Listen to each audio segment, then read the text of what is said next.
What if I told you that only 7% of project professionals are actually maximizing their project success? PMI just completed their largest research study ever. Over 10,000 professionals, 19 countries, and they discovered 4 game-changing behaviors that separate failing projects from wildly successful ones. And it's not what you think. Today, we're talking about M.O.R.E. More. I'm Russ Parker, the bearded PM. And if you're a project manager at any stage of your career, this video is going to change how you think about success. So let's dive into it. For decades, we've measured project success the same way: scope, schedule, cost. The famous triple constraint triangle. The triangle that asks, did you deliver what was promised, when it was promised, for the budget that it was promised for? Here's the problem with that triangle. By that definition, 50% of projects are failing. But here's what's even worse. Even the successful projects don't always deliver what the stakeholders are actually caring about. You've probably experienced this in your own projects. You've hit every milestone along your project schedule. You stayed on budget. You delivered the scope that you were asked to deliver. But 6 months later, nobody's using what you built, or leadership doesn't even see the value of what you created. Or worse, your customers are disappointed. The world has changed. We've got AI automating tasks, rapid innovation cycles, stakeholder expectations that are flying through the roof. The old definition of success, it's dead. So PMI spent a year asking different questions. What does project success actually mean? And here's what they found out. Successful projects deliver value that is worth the effort and expense that was put into it. Not just about what we deliver, but how it's perceived overall. Execution excellence, that's project management success. We still need that, but delivering perceived value, that is project success. And that is what M.O.R.E. More is all about. So for those who have not seen this document right here, MORE stands for manage perceptions, own success, relentlessly reassess, and expand perspective. So let's break down each one of these different areas of MORE, starting with M, manage perceptions. Success isn't just what you deliver. It's what your stakeholders perceive. For a project to be successful, key stakeholders need to see that the value outweighs the actual investment. Think about it this way. You finish a project 2 weeks early. Technically, that's a great success. But if your stakeholders don't understand the strategic value of what you delivered, was it really successful? Your job is to actively manage how customers, executives, teams view the project value throughout the entire life cycle of the project, not just what happens at the end when you deliver it. Next, we have O, own success. And this is a big one because now we're moving beyond I executed what I was told. It's taking accountability for the entire breadth of the value delivery of the entire project. You're not just hitting milestones. You're ensuring tangible and perceived value while minimizing the waste overall. So if you see scope creep that won't add value, you speak up. If you see an opportunity to deliver more value within the constraints of your project, you own it. You grab it and you own that. And here's the kicker with this. 69% of stakeholders say they expect project managers to own more and lead towards success. So they're not asking you to stay in your lane.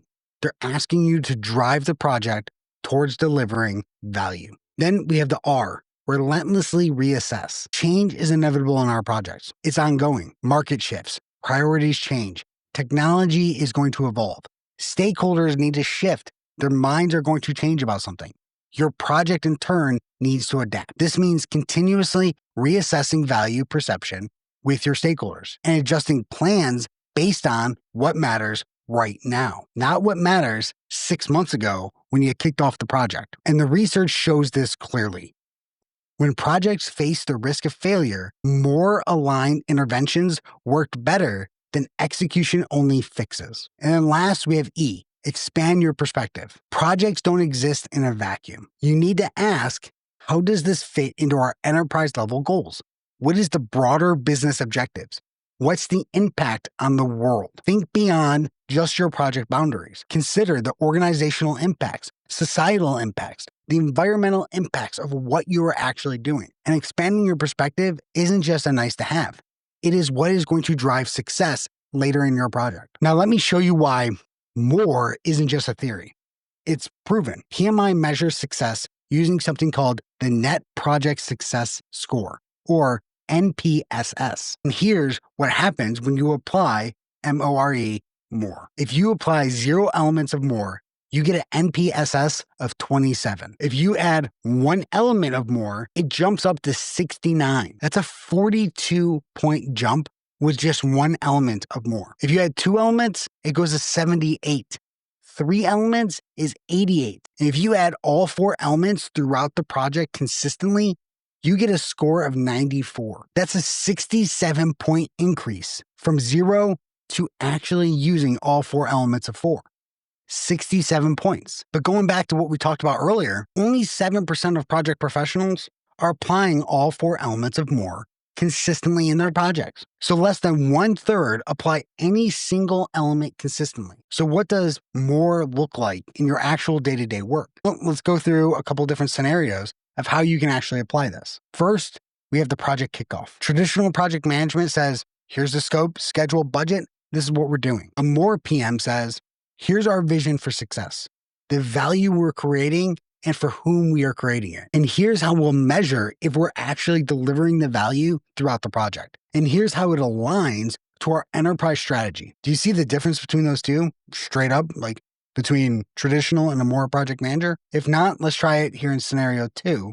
We're going to go over a change request. So a traditional project manager, they're going to talk about, hey, how does this change request impact the scope, schedule, cost? They're going to recommend if you reject it or if you get approval for the changes. Whereas a M.O.R.E. project manager, they're going to say, let's assess. Will this increase the value we deliver to our stakeholders? How do our key stakeholders perceive this change? And is this aligned with the broader business goals? Based on that, here's my recommendation. That is a completely different conversation than the first one. So here's what you can do to start applying M.O.R.E. in your projects. For managed perceptions, schedule a 15-minute check-in with 3 key stakeholders. Ask them, what value are you seeing from this project so far? What concerns do you have? And then act on what they give you. For own success, identify one decision you've been deferring to others. Take ownership, make a recommendation based on the value delivery of your project. For relentlessly reassessing, review your project's objectives from initiation. Ask, is this still what stakeholders need? Has the business context changed overall? And then finally, for expanding your perspective, map how your project connects to one enterprise level goal. Share this connection with your team to help build them up and motivate them to know what they were working on, how it is feeding the engine of your organization overall. Look, stakeholders want you to lead with more. This positions you as a strategic partner, not just some executor. And it provides future-proofing of your career as AI is handling more execution-level tasks. For your organizations, this means that projects are going to drive more transformation for the organization and that you're going to get better return of investment on your project investments that you put in. And also, you're going to have a stronger alignment between the strategy and the execution of what is happening. M.O.R.E. equals maximizing project success. And maximizing project success equals elevating our world around us. Pierre Lemond, PMI CEO, said, vision is only the beginning. What matters now is equipping project professionals with the tools, frameworks, and confidence to put more into practice every day. So that's what we're doing here. We're putting this into practice every day. Now, I've linked the full PMI Project Success 2025 report in the description below. It's packed with data, insights, and detailed findings. I highly advise you download it, look it over, and share it with your team. And if you're working towards your PMP or your PMI-RMP, understanding M.O.R.E. is going to give you a critical context for the modern project management mindset. And if you're interested in those certifications, I do have upcoming exam prep course dates. I will throw those down in the description and I will pin them down in the comments. And then last, drop a comment. Which elements of M.O.R.E. are you struggling with the most? Or which do you already do well? I want to hear from it and see what you think about this. And if you found this valuable, make sure you like this video, subscribe to my channel, and hit that bell as I break down more information on project management, risk management, and project leadership. Thanks for watching. I'm Ross Parker, the Bearded PM. Out.